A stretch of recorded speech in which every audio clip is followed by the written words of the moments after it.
nakakuha ng rebound na ito. Kumakaripas, Jake Sham.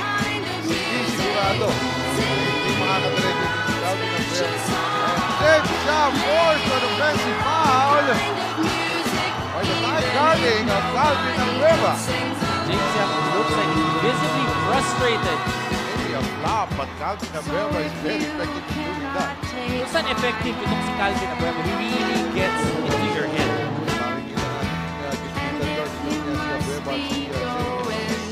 at si Calvin Abueva again getting one over James Yap. Hindi nakabuelo si James Yap dito sa larong ito. Abueva ang tira ng Tess.